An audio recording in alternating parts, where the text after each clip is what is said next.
Sana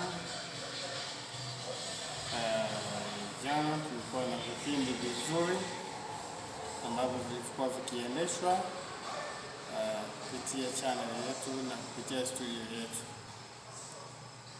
lakini pia tuna muda ambao tutakuwa tena na vipindi kama hivi kuhusiana na wakati wa kukaa pamoja na Mungu, wakati wa kuzungumza na Mungu,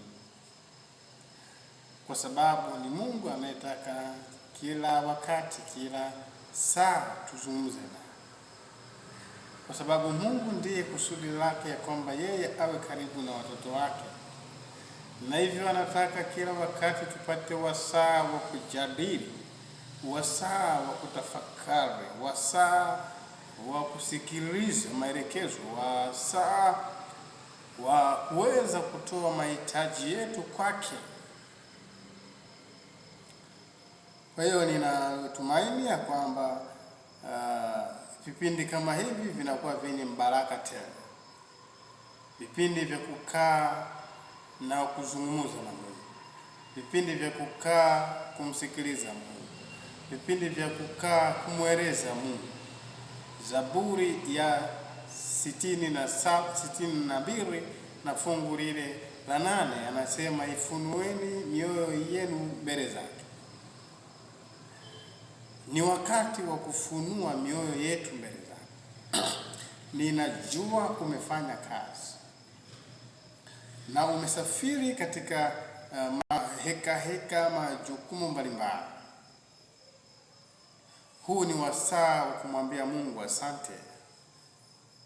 Huu ni wasaa wa kusema, Bwana, ninakushukuru kwa sababu ya ulinzi ulionipatia, kwa sababu ya neema ulionipatia, kwa sababu ya uongozi ulionipatia.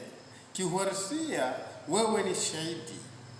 Wakati unaamka asubuhi umekutana na watu wengi wanatembea, lakini kwa kweli kuna wengine ambao kuonana nao wako hospitalini, wengine wako safarini, wako angani, na wengine leo hii wamelala mauti, wametoka hospitalini na wameingia hospitalini, hawakutoka hospitalini. Wengine waliingia hospitalini wakatoka hospitalini, lakini njiani hawakufika nyumbani. Haya ni maisha tunayoishi. Huu ndio ulimwengu tulionao. Niko Mpanda Katavi, ambapo inaleta pia maumivu na huzuni kwa sababu ya tukio lililotokea. Mungkin bado halijatumwa kwenye taarifa za habari, lakini ni kuhakikishia kwamba ndani ya siku ya leo ya tarehe 13 mwezi wa 5 2026 katika uwanja wa ndege mkoa wa Katavi, ndege moja imeungua na hivyo watu 3 wamekufa pale uwanjani. Haya ndio maisha ambayo tuko nayo. Una mipango, lakini wakati fulani mipango huwezi kuitimiza. Unapanga kesho unafanya 1 2 3, lakini huenda kesho isiwe ya kwako. Haya ndio maisha tunayopitia. Kuna wasaa lazima upate muda uzungumuze na Mungu. Kuna wasaa lazima upate muda umshukuru Mungu. Kama amekupatia muda wa kutoka saa moja kwenda saa nyingine, nimeiona jioni ya leo, ninahitaji nimwambie Mungu asante. Unahitaji kumwambia Mungu asante.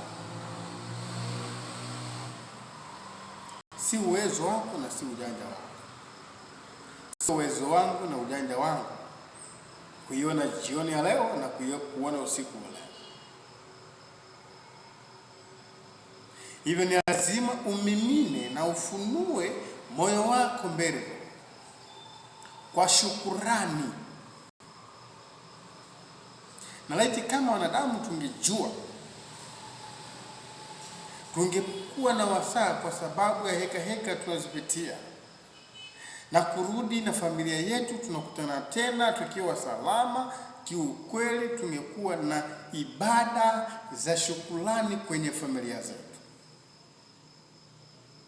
Jambo linalosikitisha ni kwamba wanadamu wengi leo wanahangaika. Baba anaenda kule, mama anaenda kule, watoto wanaenda shule, na hatimaye wanaporudi jioni, hata ibada za kumshukuru Mungu kwa kuwa amewaunganisha tena siku nyingine hamna. Lakini fikiria, na watu walioondoka asubuhi waliachana na mume wake, aliachana na mke wake, aliachana na watoto wake, na jioni ya leo haiwezi kuonana nao tena milele yote. Hawezi kuonana. Hii inakwambia nini? Inakwambia ya kwamba tupange mipango, lakini inatulazimu tuyaweke mikononi mwa yeye anayejua kesho yetu. Tuweke malengo, lakini baadaye tuirejeshe mikononi mwake yeye anayejua kuyatimiza hayo yaliyo mbele yetu.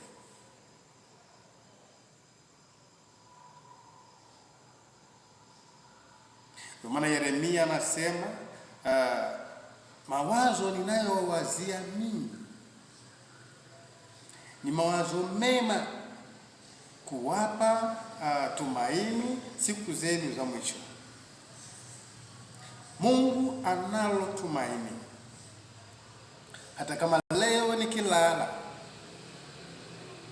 na kesho nisione, kama vyote nimeviweka mikononi mwake yeye, ninalo tumaini.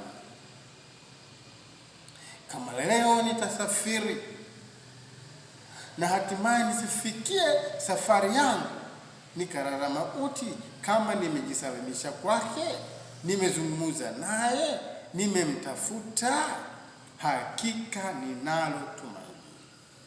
Hakika unalo tumaini. Usiku wa raha pamoja na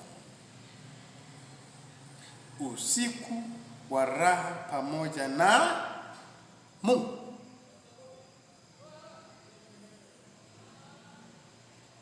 Maisha yako na maisha yako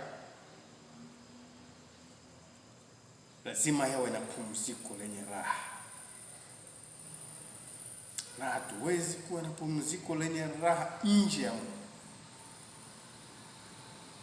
anayejua uchovu wangu, anayejua mahangaiko yangu, anayejua kila ambacho ninakipitia.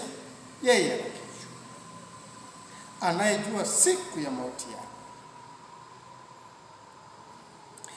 Nikijisalimisha kwake, nitakuwa na usiku wa raha. Usiku wa raha pamoja na Mungu.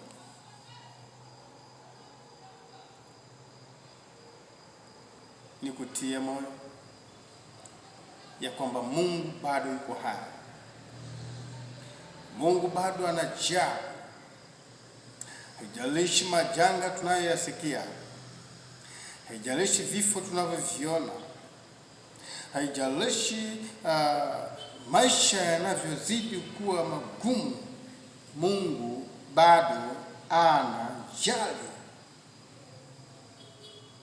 Ukijua hilo, utamtukuza kila wakati, maana kutoka kwako yeye anajua, kuingia kwako yeye anajua, kuketi kwako yeye anajua. Ndio maana marafiki zangu mara nyingi ninapenda kuambia kwamba maisha yasiyo na Mungu ni hasara, lakini maisha ambayo Mungu anayaongoza, kuna amani, kuna furaha, kuna tumaini. Kuna tumaini. Tamani ungekuwa na tumaini, kwa sababu yuko Mungu anayeleta tumaini. Tamani ungekuwa na furaha kwa sababu yuko Mungu anayeleta furaha. Natamani ungekuwa na imani kwa sababu yuko Mungu anayeleta imani. Ungekuwa na ujasiri kwa sababu yuko Mungu anayeleta ujasiri.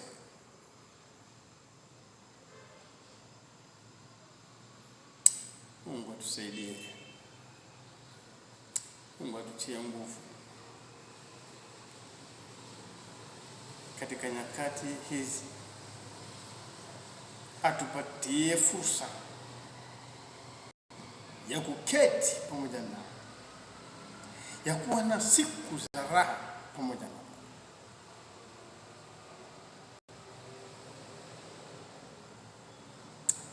Bwana